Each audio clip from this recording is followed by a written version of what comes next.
사람은 태어날 때 각자 다른 기질이나 성품을 갖고 태어납니다. 그래서 우리가 어떤 사람과의 인간관계 속에서 더 그 살맛이 나는 것, 다 똑같은 기질과 성품을 갖다고 하면 재미가 없을 것 같아요. 그래서 근데 어떤 사람은 태어나면서부터 굉장히 고집이 센 사람도 있습니다. 또 어떤 사람은 욕심이 많게 태어나는 사람도 있습니다. 또 어떤 사람은 굉장히 온유한 성품으로 그냥 다른 사람에게 양보할 줄도 잘 알고 그런 사람들도 있습니다.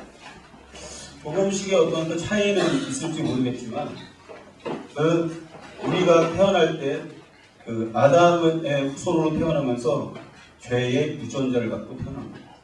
그래서 어린아이들을 이렇게 보면 누가 가르쳐주지 않았는데도 가만히 놔두면 굉장히 나쁜 거를 빨리 배웁니다. 왜냐하면 그들이 갖고 있는 죄의 본성 때문에 그럽니다. 왜냐하면 자기중심적으로 살려고 하는 그런 그 본성 때문에 그런 것들이 많이 있습니다. 그렇기 때문에 우리가 하나님의 자녀로 살아간다고 했을 때 우리는 다 이 변화가 돼야 됩니다. 우리 마음이 주님의 마음으로 바뀌어졌을 때 우리의 삶이 그 변화가 되는 것을 볼 수가 있습니다. 변화되지 않은 성품, 변화되지 않는 기질은 주님과 깊은 은혜와 사랑의 관계를 하는데 방해되는 경우가 많이 있습니다.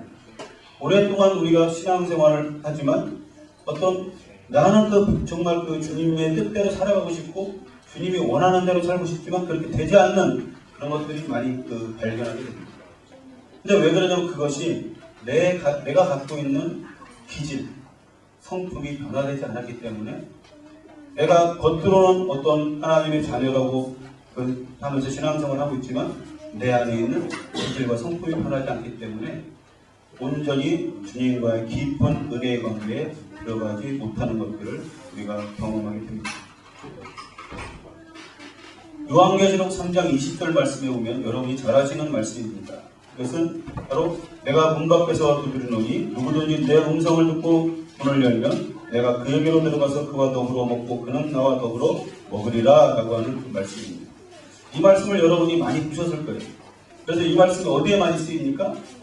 다른 사람들, 안 믿는 사람들 전도할 때 문을 두드립니다. 문을 열고 주님을 받아들이시면 구원을 받습니다 라고 하는 그 성구로서 많이 사용을 합니다. 그러나 이것은 그 말씀이 아니에요. 여기에 지금 편지의 내용이 뭐냐면 누구에게 편지하고 있는 겁니까? 라오디아 교회 성도들에게 편지라고 해요. 라오디아 교회 성도들에게 편지하면서 뭐라고 하면 내가 문 밖에서 두드리노니 내 음성을 듣고 그와 더불어 문을 열면 내가 그에게로 들어가서 그와 더불어 먹고 나는 그와 더불어 먹으리라고 말씀하고 있어요.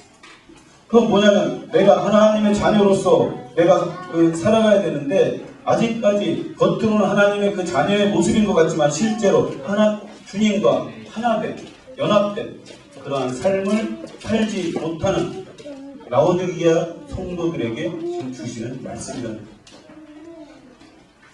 예수님을 믿는다고 하지만 정말 변화되지 않는 믿음의 사람들에게 지금 주시는 말씀입니다.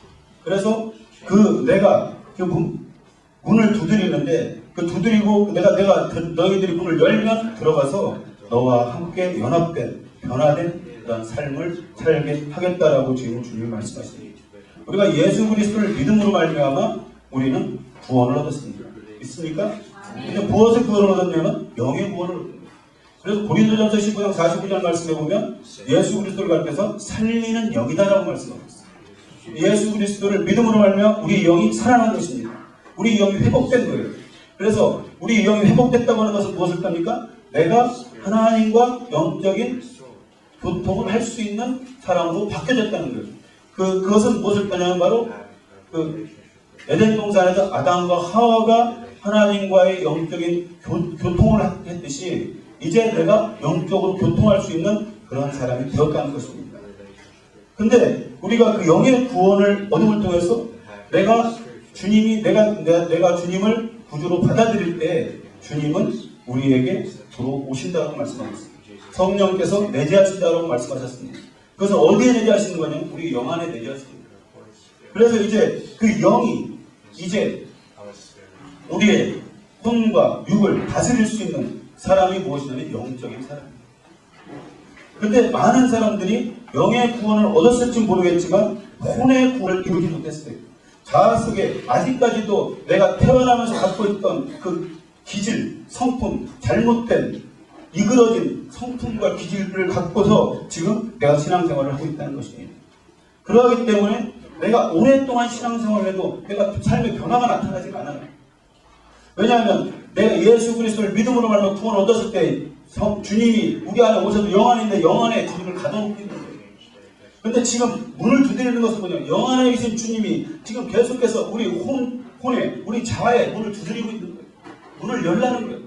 그래서 그 안에 들어가서 문을 열면 그 안에 들어가서 너와 먹고 마시고 연합된 삶을 살게 되겠다는 거예요. 그러니까 내가 하나님 앞에서 온전한 크리스찬이 된다고 하는 것은 무엇입니까? 내게 내 자아가 깨어지고 변화가 나타나야 되는 것입니다. 내 자아가 변화가 되지 않았을 때는 우리는 명목적인 크리스찬으로 머무를 수밖에 없어요. 그냥 이름뿐인 크리스찬이 될 수밖에 없다는 것입니다. 그래서 물과 성령으로 거듭나지 않으면 하나님 나라에 갈 수가 없다는데 거듭났다는 것은 무엇입니까? 그것은 바로 내 혼이 변화가 나타나는 것입니다. 내 자아가 바뀌어진 거예요. 내 자아가 이제 내 자아 속에 내가 있는 것이 아니라 주님이 거하시는 것입니다. 그래서 주님이 이제 나를 다스리는 것이에요. 우리가 그 복음성가 했잖아요. 우리가 찬양을 할 때 복음성가 내가 주인 삼은 모든 것을 내려놓고라고는 그 복음성가 찬양을 했습니다. 내가 주인을 삼았다는 것은 무엇입니까? 내 자아가 내가 주인이 되었다는 거예요. 내가 그 주님을 고백하고 내가 주님을 모신다고 항상 주님 하고 있지만 실제로 삶을 되돌아볼 때 내가 주인이 되어 있다는 거예요. 주님이 주인이야 됨에도 불구하고 내가 주인이 되었다는 거예요. 왜? 내 자아 속에 내가 살아있기 때문에 내가 주인 노릇하고 있다는 거예요. 근데 이 자아 속에 주님이 진짜 오셔야만 그 주님이 왕 노릇하시는 것입니다. 내 삶에 변화가 나타나는 거예요. 내 삶을 변화시켜서 내가 무엇을 어떻게 해야 될지 주님이 나를 다스리고 나를 이끌어가는 내가 사는 것이 아니라 주님이 사시는 주님이 나를 통치하시는 그런 삶으로 바뀌어진다는 것입니다. 우리가 아무리 입으로 주님을 외치지만 실제로 주님을 주님답게 왕 대신 주님을 왕답게 내가 배워하지 않는다고 하면 내 삶에 변화가 나타나지 않습니다. 내 중심적인 내 생각 그대로 내가 살아간다고 하면 그것은 하나님 왕 대신 주님을 내가 대접하지 않는 것입니다. 주님이 여러분을 완전히 다스릴 수 있도록 여러분 안에 있는 성품과 기질들을 다 주님 앞에 내려놓으시길 주님으로 축원합니다. 그래야만 여러분이 삶의 그 질이 달라지는 거예요. 내가 갖고 있는 것을 끝까지 고집하면서 나는 내가 주님을 고백을 하고 있지만 실제로는 내가 사는 목적과 내가 사는 가치관이 지금 내 중심적으로 있다고 하면 진정으로 주님 앞에 온전한 삶을 살고 있다고 할 수가 없는 것입니다. 오늘 본문에 보면 야곱이라고 하는 인물이 등장을 합니다. 야복강가에서 하나님을 대면하고 거듭남을 경험한 사건을 지금 기록하고 있습니다. 그런데 이제 야곱이 예서에게 쫓겨서 이제 외삼촌 라반의 집으로 갈 때 베델에서 하나님이 그를 만나주셨습니다. 그가 정말 외롭고 정말 어디에 의지할 데 없는 그런 상황 속에서 하나님께서 그를 만나주셨습니다. 그러나 그가 중생과 거듭남의 경험을 하지 못했다는 거예요. 지금 오늘 야복강가에서 하나님과 대면을 통해서 그가 새로운 삶으로 거듭나는 그러한 기회를 가진 것을 볼 수가 있습니다. 지금 야곱에게는 일생 가운데 가장 큰 위기에 닥쳐 있습니다. 자신이 그동안 열심히 노력해서 재산과 그뿐만 아니라 아내들, 자녀들까지도 다 잃고 자기 목숨까지도 다 잃게 되는 그러한 상황 속에 지금 놓여 있습니다. 그때 야곱이 선택한 방법은 바로 홀로 주님을 대면하는 것이었습니다. 새롭게 거듭나는 기회를 갖게 되었습니다. 그것이 인간은 항상 죽음의 위기 앞에 서게 되면 많은 과거의 일들을 회상하게 되는 것입니다. 어떤 영화가 있었는데 그게 제목이 기억이 안 나요. 아니 몸은 항상 금방 잊어버리니까 그 70까지니까 40몇 시까지니까 어떤 사람이 바위에 뛰어가지고 127시간이니까 거기에 보면 그 사람이 이제 거의 다 죽을 지경이 있어요. 그러니까 거기서 많은 과거의 생각들을 하는 거예요. 그래서 과거에 내가 자기가 잘했던 또 잘못했던 일, 또 아버지가 나에게 어떻게 하라고 했던 일, 그런 것을 다 회상하면서 또 후회도 하고 그런 것들을 합니다. 사람이라는 건 그런 것 같아요. 어떤 죽음의 직면에 놓이면 과거에 내가 어떻게 살았는가 그것에 대해서 많이 회상을 하게 되는 것 같아요. 야곱도 분명히 마찬가지였을 것입니다. 지금 이제 그 형 에서가 지금 그를 죽이려고 400명이라고 하는 군사를 이끌고 지금 오고 있어요. 근데 지금 자기가 어떤 방법이 없어요. 어떻게 그것을 해결할지 도무지 알 수가 없어요. 그럴 때 아마 지금 홀로 남아서 무엇을 생각했겠습니까? 형 예서를 속이고 축복을 가르치는 그런 모습들도 회상을 했을 것입니다. 또한 외삼촌 라반의 집으로 도망한 사건이라든가 또한 그 라헬을 사랑해서 라헬을 얻기 위해서 그 14년 동안 고생한 그런 사건들로 기억했을 거예요. 원래는 7년만 있으면 라헬을 얻게 되어 있었잖아요. 근데 외삼촌이 속임을 통해서 7년을 더 일을 하게 됐어요. 참 그 외삼촌 라반이라는 사람도 대단한 사람이에요. 여기서 그 최초의 그 끼어 팔기가 나옵니다. 우리 그 바이오메도 풀이 있죠. 하나 사면 하나 더 주는. 지금 그 레아라고 하는 큰 언니를 그냥 밤에 그 당시에는 그 불이라는 게 없어요. 어두워지면 그냥 깜깜하기 때문에 그 침수에 누가 들어가도 이게 누군지 잘 모르는 거예요. 레아를 그 언니를 들여보낸 거예요. 원래 라헬을 들여보내기로 했는데 그리고 아침에 일어나 보니까 어때요? 언니가 누워있는 거예요. 그래서 이제 가서 라반에게 따지니까 어때요? 그러면 라헬을 얻기 위해서는 7년 더 일해라. 그래서 14년이라고 하는 그런 요거를 일을 하게 됐습니다. 그래서 덤으로 아내를 또 얻기도 했어요. 지금까지의 삶 속에서 자신의 죄와 욕심으로 갖고 성취하려고 했던 많은 일들을 아마 떠올렸을 거예요. 거기서 그 양치기를 통해서 한 20년간의 고생을 한 것들이 생각 속에 계속해서 자리 잡았을 것입니다. 그렇게 고생하고 수고했는데 지금 이제 마지막 위기가 닥친 것입니다. 그것을 다 놓쳐버릴 수 있는 그러한 위기가 그에게 지금 닥쳤습니다. 그가 선택한 마지막 위기의 해법은 뭐냐면 하나님이었습니다. 하나님과 홀로 대면하는 일이었어요. 처음에 야곱에게 하나님께서 고향으로 돌아가라고 말씀하셨어요. 그러면서 31장 3절 말씀에 보면 뭐라고 말씀하고 있냐면 여호와께서 야곱에게 이르시되 내 조상의 땅, 내 족속에게로 돌아가라. 내가 너와 함께 있으리라. 지금 말씀하셨습니다. 이 말씀을 믿고 고향 땅으로 향했지만 고향 땅으로 가면 갈수록 불안감과 초조는 더했습니다. 왜냐하면 예수의 보복에 대한 두려움이 증폭됐어요. 그래서 야곱은 꾀를 내기 시작합니다. 32장 2절 말씀에 보면 사자를 예수에게 보내서 지금 그 예수의 동태를 살피게 합니다.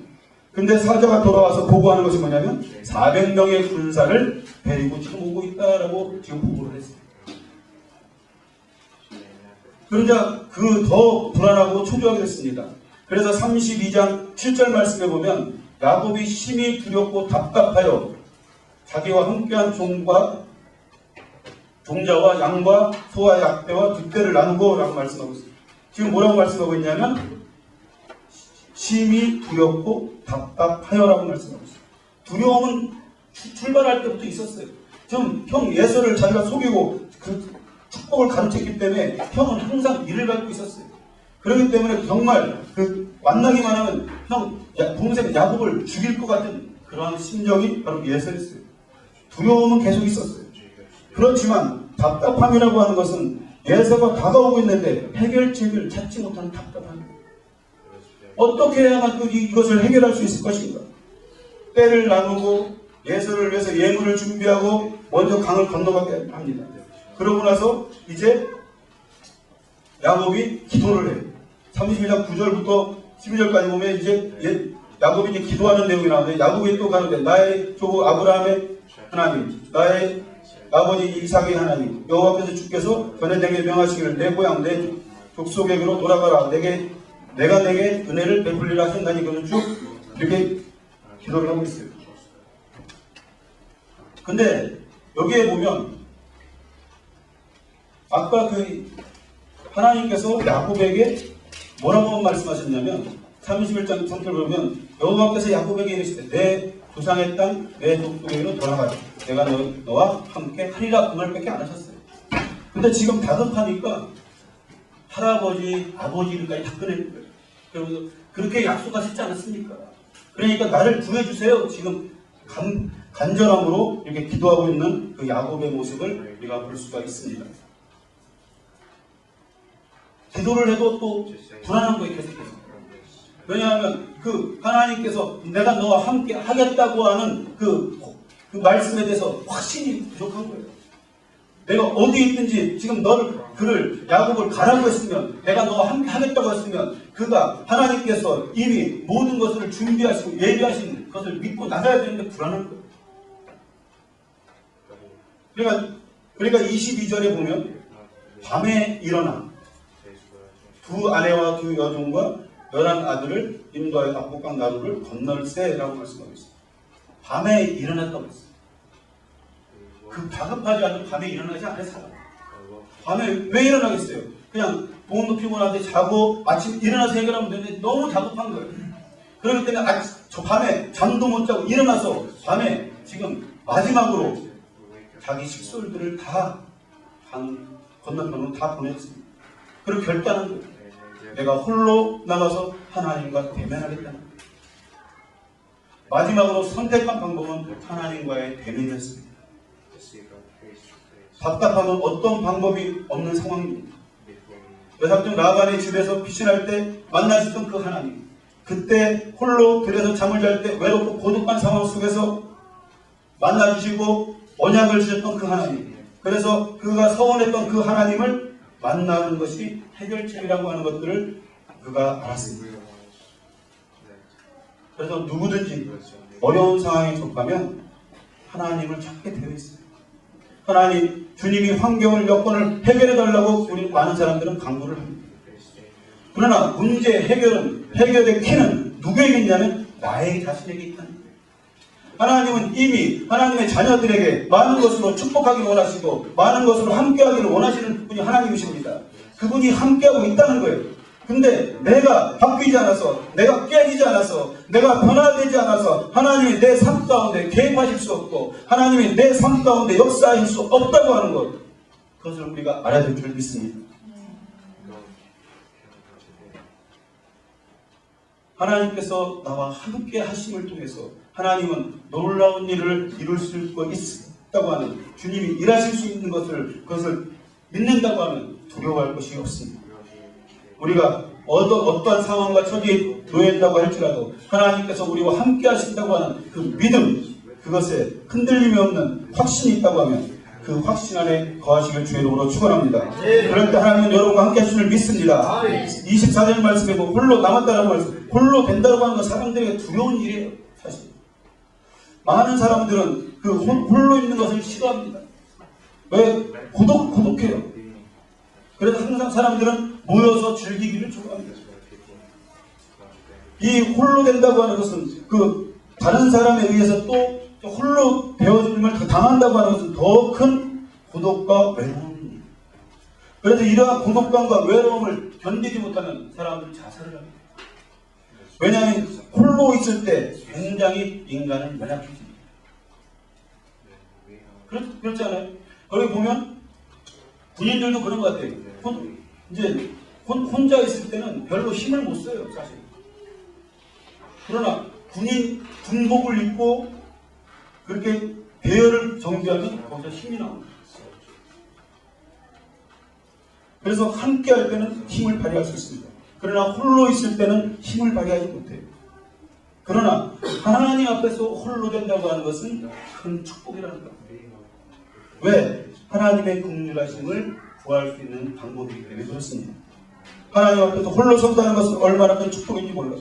그 속에서 하나님 주님을 홀로 대면하는 시간이 우리에게 필요하다는 것입니다. 그래서 홀로 남아서 정말 하나님, 내가 지금 닥친 위기가 여기 있습니다. 이것을 어떻게 해결할 수 있습니까? 하나님과 독대하고 대면함을 통해서, 밤새 대면함을 통해서 그 해결점을 찾을 수 있다는 것입니다. 24절 말씀을 보면 밤이 새도록 하나님과 씨름했다라고 말씀하고 있습니다. 그 어떤 씨름일까요? 하나님 앞에서 그 지금 야곱이 씨름하고 있는 게 어떤 씨름입니까? 이건 자기 자아의 싸움입니다.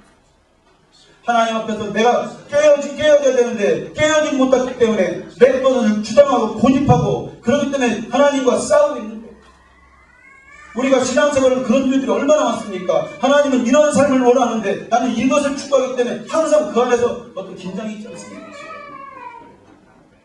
자아와 하나님과의 싸움. 하나님의 뜻을 알지만 그 뜻대로 행하지 못하는 것을 가로막고 있는 자아와의 싸움입니다. 25절 말씀해 보니까 하나님이 야곱을 이기지 못했다고 했어요. 얼마나 야곱이라는 사람의 자아가 강한 사람인지, 밤새 하나님과 같이 있었음에도 불구하고 하나님과 대면해서 하나님과 씨름하면도 불구하고 하나님이 이길 수도 없었어요. 그것을 꺾을 수도 없었어요. 자아가 깨져야만 하나님이 일하시기 시작합니다. 진정 내가 깨어지지 않았다면 하나님은 최후의 수단을 동원하세요. 자아를 깨뜨리기 위해서. 왜냐하면 내가 깨져야만 하나님이 쓰시기 때문에 하나님이 쓰시고자 하는 사람은 반드시 하나님께서 그 자아를 깨뜨리십니다.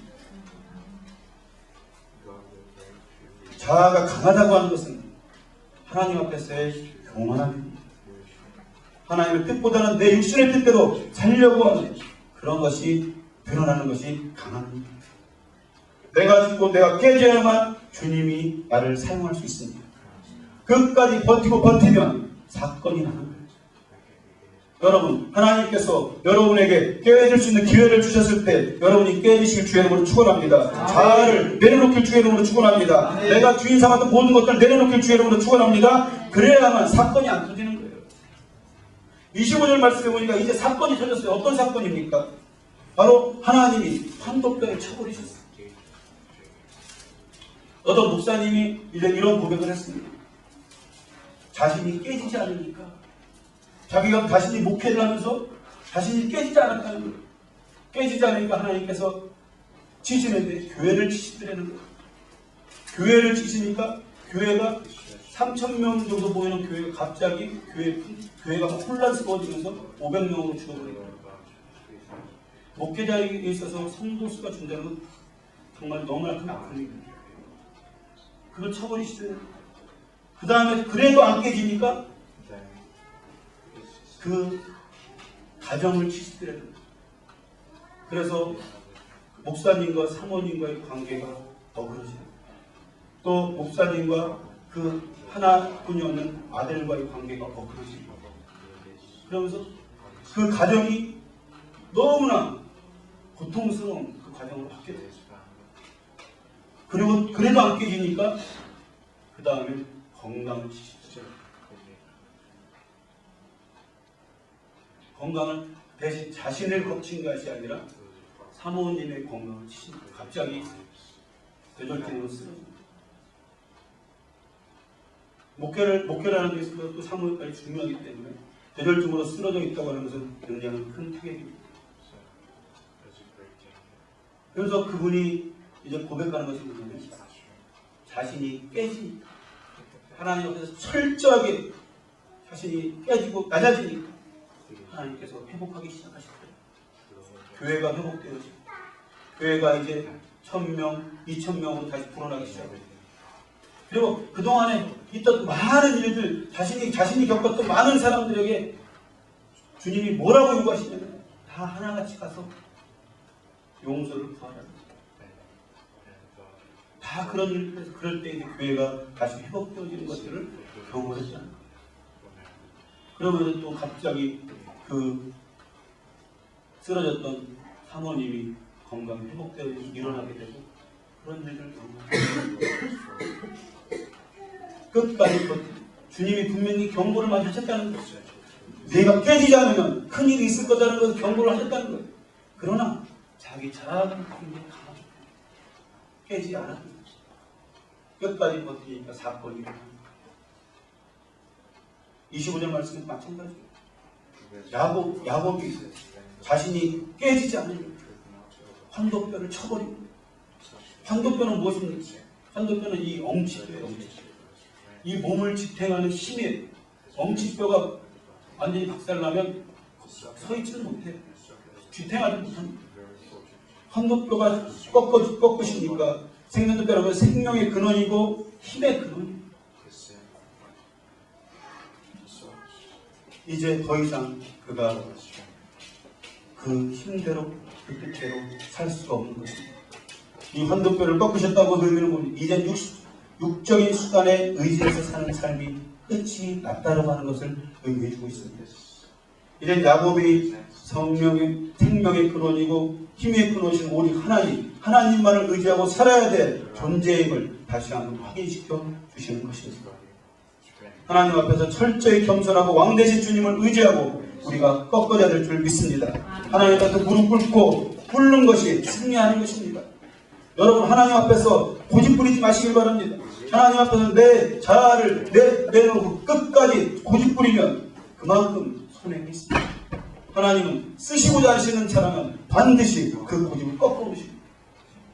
온전히 하나님만을 의뢰할 수 있는 사람으로 만들어 놓으신다는 거예요. 내가 그냥 그것을 알고 그냥 하나님 앞에서 무릎을 꿇고 나가면 그 축복이 있지만, 내가 끝까지 고집을 부리면 하나님께서는 치셔서 그 자아를 깨뜨리고 부서뜨린다.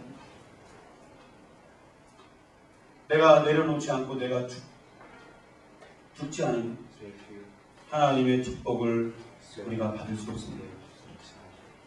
28절 말씀에 보면 야곱이 헤어지고 나서야 하나님께서 축복을 해주시는 모습을 볼 수가 있습니다. 그런데 27절 말씀에 축복하기 전에 야곱의 이름을 다시 묻습니다. 내 이름이 무엇이냐라고. 하나님께서 몰라서 물으셨을까요? 왜 야곱 내 이름이 무엇이냐라고 물으셨습니까? 그것은 바로 그 히브리인들에게는 이름이라고 하는 것은 그 사람의 존재의 속성과 전인격을 나타냅니다. 대개 보면 그 성경에 보면 이름의 뜻을 보면 그 사람의 인생이 나와요. 그래서 이름은 바로 그 사람의 존재를 의미해요. 근데 야곱이라고 하는 이름이 무엇입니까? 뒤꿈치를 잡다, 빼앗다, 그런 뜻이 있어요. 항상 그렇게 다른 사람에 대해서 지는 것을 싫어하고 항상 시기하고 뭔가를 자기가 차지하지 않으면 성이 안 풀리는 그런 사람이 있어요. 그러면서 지금 하나님께서 지금 이름을 물어보시는 걸 왜 물어보시냐면, 지금 현재 너의 모습이라는 거예요. 그것이 야곱이라는 모습이 너의 모습이라는 거예요. 너의 존재라는 거예요. 그러나 이제 축복하시면서 뭐라고 축복하셨으면, 이제는 이스라엘이라고 말씀하셨어요. 이제 인간적인 실패의 이름이 아니라 영적으로 승리한 이름을 부여하시는 거예요. 이제 하나님이 약속의 하나님, 언약의 하나님으로 너와 함께 하실 수 있는 분이라고 하는 것을 그애들에게 말해주고 있는 것입니다. 이제 이스라엘이라고 하는 이름을 얻었어요. 실질적인 언약의 후계자로서의 이름을 얻게 된 것입니다. 변화된 야곱의 삶은 항상 우리가 성경에 보면 항상 그 언약의 하나님을 고백할 때 어떻게 나옵니까? 아브라함의 하나님, 이삭의 하나님, 야곱의 하나님이라고 먼저 나와요. 근데 이전까지 나오질 않았어요. 근데 이 이후부터는 이제 그가 변화돼서 이스라엘이라는 이름을 얻고부터는 뭐라고 나오냐면 이삭까지도 들어가요. 아브라함의 하나님, 이삭의 하나님, 야곱의 하나님, 야곱까지도 들어가요. 얼마나 큰 축복인지 모르고 이제 변치 않는 하나님의 사랑, 언약이 온전히 일생 동안 그들의 일생뿐만 아니라 온 이스라엘 백성에게 그 축복이 전가되는, 부여되는 그 언약의 백성으로서의 야곱을 지금 말씀해 주고 있습니다. 야복강가는 그렇기 때문에 은혜입니다. 그 야곱이 환두뼈가 다쳤기 때문에 저렇다라고 말씀하고 있습니다. 그것은 기쁨의 상처이고 영광의 상처입니다. 그가 하나님 앞에서 철저하게 깨질 수 있는 기회였기 때문에 그렇습니다. 야곱이 자신이 깨어지니까 놀라운 하나님의 축복이 야곱의 인생 가운데 펼쳐지는 것들을 볼 수가 있습니다. 야곱이 바뀌어지고 변화되니까 모든 상황과 환경과 위기 여건을 완전히 하나님께서 바꿔놓으신 것을 볼 수가 있습니다. 그가 그토록 불안해하고 정말 두려워하고 그래서 답답했었는데 33장을 여러분이 한번 읽어보시면 예서의 마음이 완전히 바뀌어져서 이제 부드러운 마음으로 바뀌어져서 그 동생 야곱을 만났을 때 그를 껴안고 우는 것을 볼 수가 있어요. 그 사랑을 변화시키는 것이, 사랑 마음을 변화시키는 것이 인간의 힘으로 되어지는 것이 아니라는 거예요. 하나님께서 계획하셔야만 그들의 환경과 여건을 변화시키는 거예요. 여러분이 아무리 노력해봐도 우리가 안 되는 건 안 되는 거예요. 우리가 아무리 고민하고 괴로워해도 우리가 어떻게 우리의 삶의 여건들을 바꿔놓을 수 있습니까? 바꿔놓지는 못해요. 하나님이 우리의 삶 가운데 개입하셔야만 그 삶이 바뀌어지는 것입니다. 그 여건들이 바뀌어지는 것이에요. 환경들이 바뀌어지는 것이에요. 그렇기 때문에 지금 야곱은 가장 최선의 선택을 한 거예요. 홀로 죽을 만나는 선택을 합니다.